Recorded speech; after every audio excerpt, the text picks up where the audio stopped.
are going to see an example of getting size of the given web element. So the method is size method of page class. Here we are opening the site and then getting the size of the login link locator.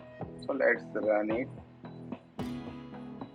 nRoBo --keep and test method m and test started running, and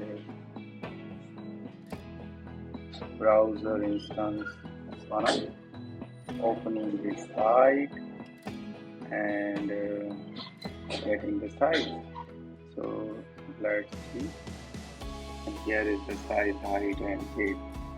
That's it. Thank you.